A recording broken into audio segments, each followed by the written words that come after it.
Ever walked into a room and locked eyes with someone, but neither of you said a word? No flashy smiles, no pickup lines. Just a glance, calm, steady, and yet something about it made time slow down. This isn't a video about how to flirt. It's not about tricks, games, or cheesy lines. It's about something deeper. The kind of attraction that speaks without words. The kind that lingers in the space between two people, in a glance, a breath, a silence. And most men, they miss it. But not the Stoic man. He notices and waits. Stay with me, because by the end of this video, you won't just know what signs to look for. You'll understand how to stay still enough for her to speak, without saying a word. Sign number 1, the lingering gaze. I once sat alone in an old bar in Chicago. That place had quiet jazz drifting over dark wood and glasses that clinked softly, as if someone were pouring sadness over ice. I wasn't looking for anything. It was just another weekend night, and I needed a quiet place to sit with my thoughts. And then she walked in. A woman in her early 40s, not dressed to provoke or stand out. No red lipstick, no seductive look.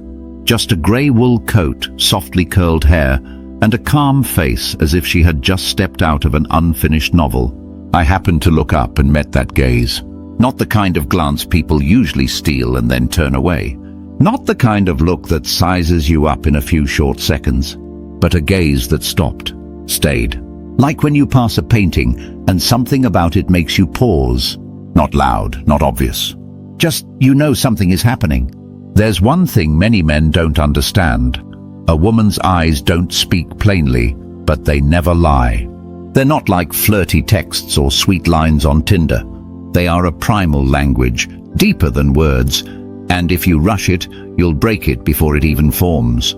If a woman looks at you for longer than 3 seconds, and in that gaze there's no anxiety, no haste, then that's the moment she's speaking to you, without speaking. But it's also in that moment that most men respond the wrong way. Some rush over, try to start a conversation, act funny or charming. Others get flustered, look away, afraid they're just imagining things. Both lose the chance, because a gaze with deeper meaning is not a signal to conquer, but an invitation to be present. Not to act right away, but to feel whether you're deep enough to stay in that moment. I remember not looking away, nor did I walk up. I simply held the gaze, not forced, as if we were standing in an empty room and both knew this is where something could begin, if patience allowed. I didn't try to smile, didn't raise an eyebrow, didn't signal. I let my gaze remain calm as still water, no ripples, no judgment. And then she smiled softly, a smile like a passing breeze, just enough for you to know she had received your signal and was ready for the next step. In Stoic philosophy, there's a quote I love from Marcus Aurelius. You have power over your mind, not outside events. Realize this, and you will find strength. True attraction doesn't come from trying to claim someone, but from understanding they're speaking in another language, and you are quiet enough to listen. So the next time a woman looks at you, don't just think about what to do next. Let that gaze touch you for what it truly is, a gesture of feeling, wordless, yet more real than any words. Because a look, if you're still enough, deep enough, and in control, is the most beautiful silent invitation a woman may ever give you. Sign number 2, when distance disappears. One Saturday afternoon, I attended a small seminar in Seattle. The topic that day was presence in modern life, how to slow down amid the storm-like pace of living. I chose to sit at the back of the room in the row against the wall, nothing more than a habit of liking to observe from afar. Then a woman walked in, tall and slender, wearing a charcoal grey knit coat, holding a notebook. There were still plenty of empty seats in the room, but after scanning the space briefly, she chose to sit right next to me. At first, I didn't think much of it. Maybe she liked that corner. Maybe she wanted to avoid the stage. But then, I realized, throughout the seminar, she didn't just sit near me. She leaned slightly toward me every time the speaker told a joke. Her hand rested on her lap, but her fingers occasionally brushed my sleeve. Whenever I shifted a little, she shifted too, not overtly, but just enough to feel the distance was no longer coincidental. Distance doesn't lie. Humans, civilized or instinctual, still maintain a personal space. Crossing that boundary is never unconscious. Especially with women, they are very aware of where they stand and who they stand near. If she repeatedly, accidentally sits next to you, chooses to stand near you, gets into the elevator with you, even when there's space elsewhere, then perhaps she is opening a door that words have yet to express. The impulsive man sees it as a green light. He leans in, cracks a joke, tries to touch her back, or ask questions that cross the current boundary. But that very thing breaks the delicate rhythm she is trying to create. Stoicism teaches us not everything that can be taken should be taken. Sometimes beauty lies in realizing you've been invited into someone's space and choosing to stand there, to understand, not to possess. I didn't say anything during the first 45 minutes of the seminar. I just listened, occasionally turning my head slightly when she laughed, as a silent agreement. When the talk paused for a break, she turned to me. "Do you feel like the air in here's a bit stifling?" I smiled. "Maybe it's because we're sitting too close." She laughed. And at that moment, the distance, though unchanged by even a centimeter, completely disappeared. In Letters to Lucilius, the philosopher Seneca once wrote, "Only when we keep our minds steady can we avoid being pulled by someone else's distance." I understood that day, when she chose to enter my space, but I chose not to enter hers, until she truly invited me in. Women won't say, "I want to be near you." They'll let the space between you gradually shrink, bit by bit, and then watch how you respond. If you move in too fast, she'll pull away. If you stay too distant, she'll stop. But if you are present, calm, measured, she will let you come closer, without needing to step back. So when a woman finds ways to be near you, don't rush to ask, "Does she like me?"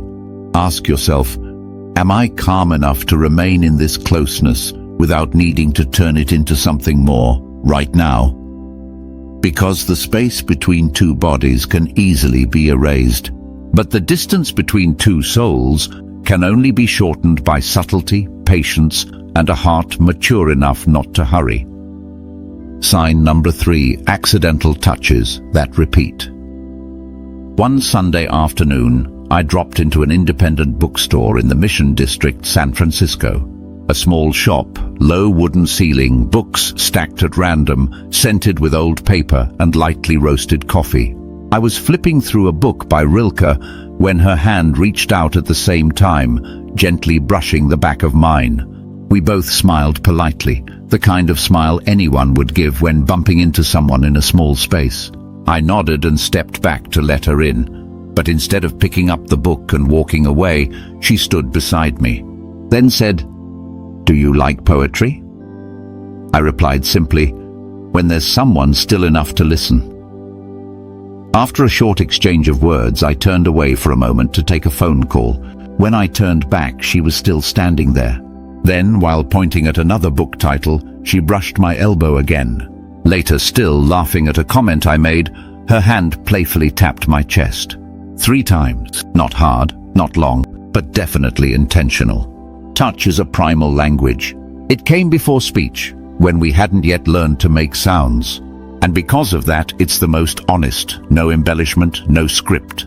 Women, especially those who are intuitive, don't accidentally touch you 3 times in a row. Once might be chance. Twice is a question. 3 times is an invitation disguised in casualness. But your response will determine everything. An impulsive man will grab her hand or try to touch back as a form of confirmation. A timid man will pull away, avoid it, and kill the rhythm that was just beginning. But the Stoic man, he does nothing. No rush, no retreat. He acknowledges and lets time answer for him. I didn't touch her back that day. I simply held a distance close enough for warmth to remain, and far enough for her to want to come closer.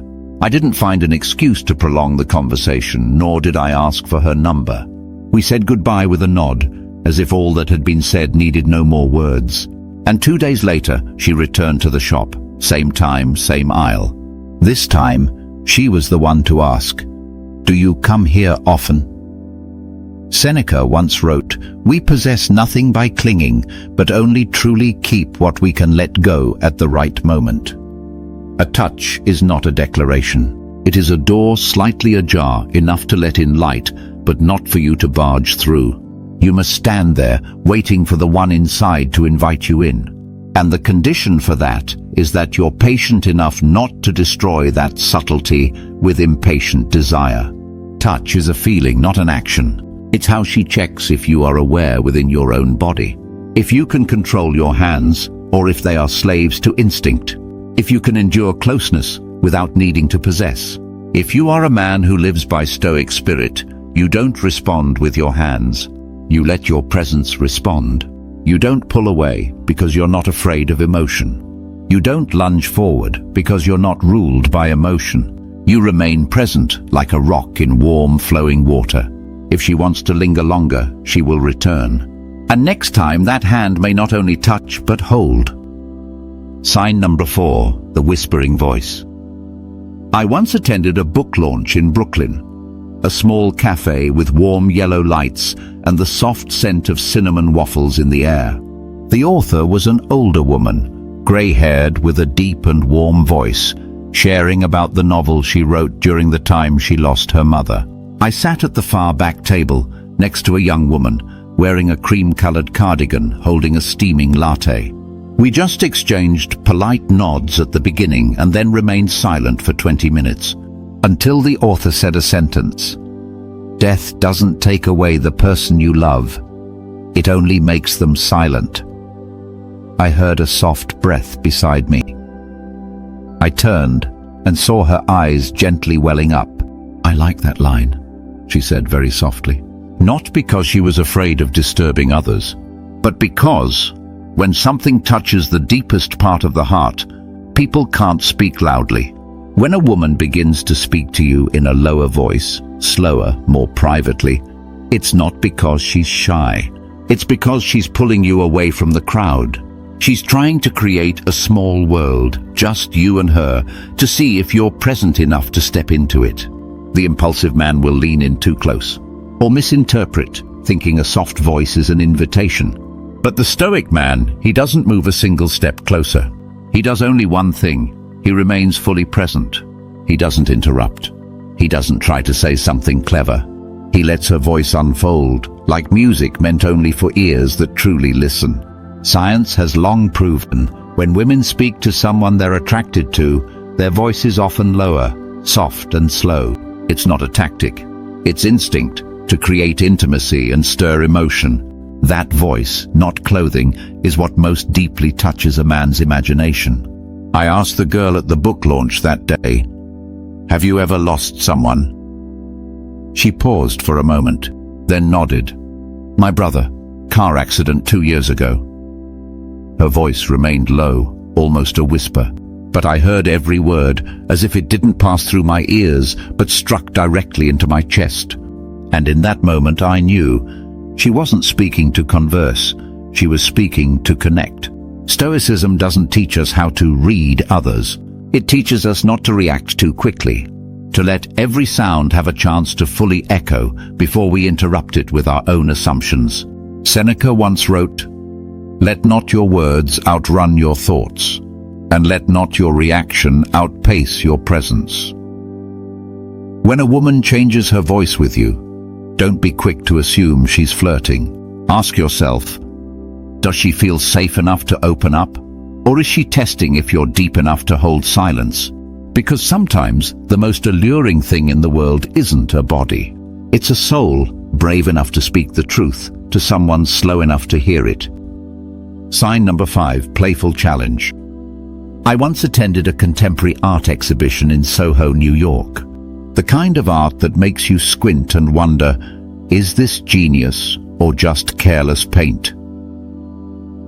I stood in front of a large painting full of tangled grey and red strokes, It looked like a frozen wound. A female voice spoke beside me. "Are you also trying to look deep?" I turned. A short-haired girl with glasses holding a glass of red wine, her gaze slightly tilted, lips curled in a subtle smile. I replied, not in a hurry. "No, I'm just trying to figure out why my neck hurts and I'm still standing here." She laughed. When a woman starts teasing you, it's not because she doesn't like you. On the contrary, it's because there's some interest that she wants to test, to see how you'll respond. It's an ancient instinct, like a child tossing a pebble into a lake just to watch how many ripples it makes. And in the dance between men and women, refined women will never say directly what they want. They hide it behind light sarcasm, behind challenges disguised as jokes. "Oh, you're the type who reads philosophy? Must be hard to love. I thought you'd be funnier than that. Wow, are you the mysterious type? That's kinda tiring, you know." Those lines, if you're touchy, can become knives. If your ego is fragile, you'll give a forced laugh, then try to prove you're not like that. But the Stoic man, he doesn't play that game. He doesn't get mad, nor does he need to win. He simply smiles gently and replies with a line that's undefensive, but sharp enough to restore balance. Not to dominate, but to invite her into a deeper, equal exchange.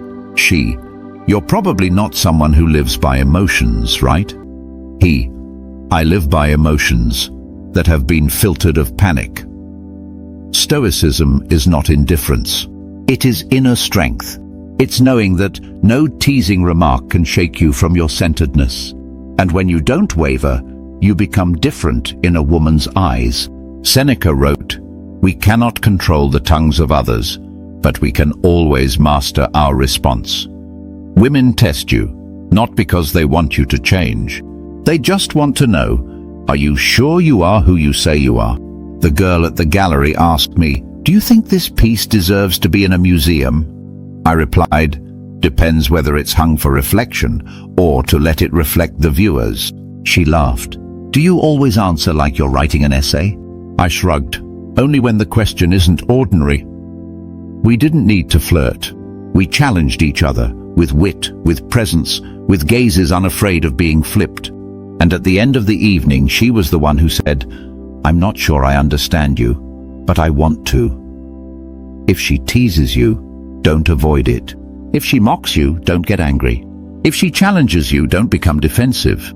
Turn those teasing words into a thread, and if you are deep enough, still enough, true enough, she will be the one who chooses to hold the other end. Sign number 6, the mirror effect. I once attended a small workshop in Portland on the art of minimalist living. The space felt like an attic. Warm yellow lights, rough fabric rugs, floor cushions, and a few people sharing stories about letting go in order to live more. I was paired for a discussion on the topic. If you had to give up one thing to live more authentically, what would you give up? My partner that day was a girl named Eleanor, short hair, handmade bracelets, and a voice with a hint of West Coast rhythm. We began talking. At first I sat slightly angled, my hands loosely interlaced. A little while later she angled herself too, her arms crossed exactly the same way. I spoke slowly, deliberately, and she began to speak more slowly, more deliberately. I gave a faint smile. She smiled back almost simultaneously. That wasn't imitation. It was mirroring, natural, unconscious, but deeply meaningful. When a woman starts mirroring your body language, your pace of speech, or even your energy, it's not by accident. It's one of the most profound signs of attraction. Psychology calls this phenomenon mirroring. It happens when someone wants to build connection, and the brain begins to synchronize, to tune into the other person's frequency. Infants do this with their mothers. Lovers do this with each other in moments of deep connection. And if a woman begins to do this with you, understand, she's not simply attracted to your appearance. She is aligning with something deeper inside you. The man who lacks awareness may not even notice. The impatient man thinks, she's copying me, I've got control of the situation. But the Stoic man is different. He understands. Mirroring is not something to exploit, it is something to honor. I did nothing when I noticed Eleanor sitting like me. No smug nod to signal I was winning, no shifting posture to test if she'd follow along. I simply kept the pace, stayed present, and let that resonance continue in its natural flow. Marcus Aurelius once wrote, "Be tolerant with others, strict with yourself." When a woman mirrors you, it's because she feels safe, trusts you enough to step into your rhythm. Don't use that to feel superior. Use it to be a model, to preserve that depth of harmony, whether she continues with you or not. Eleanor and I met only that once. We didn't exchange contacts, no promises were made. But that conversation was so deep that I still remember the way she sat in the late afternoon light, the way she gently nodded to the rhythm of my speech, and the way we sat in silence, not because we ran out of words, but because we understood enough not to need more. If a woman starts to resemble you, don't assume you've won her heart. Ask yourself, am I steady enough to remain grounded when someone is stepping closer to me? Because in a world full of imitators, only a man who holds on to his own essence within connection becomes truly magnetic. Final part. True attraction doesn't come from possession, but from presence. You've just walked through 6 signs, not to read women, but to read yourself. Are you calm enough not to react hastily? Are you present enough not to ruin something just beginning to bloom? Because true attraction doesn't come from what you say, do, or have. It comes from something much rarer, from a man who is not swept away. A woman may hold your gaze longer than usual, step closer to you, brush lightly against you, lower her voice when speaking, tease you, begin to reflect you without realizing it. And then in an instant she will withdraw it all if you lose your composure. If you rush, act impulsively, or try to take control by instinct, you will no longer be the man she was leaning toward, but just another man among many. Stoicism doesn't teach you how to conquer others. Stoicism teaches you how to master yourself. And when you master yourself, you don't need to attract anyone. What belongs to you will come, and what doesn't will leave without regret. In a world loud and hurried, a man who knows how to stay silent is rare. A man who doesn't need to prove himself is even more attractive. And a man who doesn't react immediately, but deeply understands what's unfolding, he is the one a woman remembers, whether she stays or not. So if you notice those signs, don't react. Be present. Don't try to seize. Let what's meant to come closer to you. Because perhaps the most attractive thing in the world is a man who doesn't need to attract anyone, and still, no one can look away.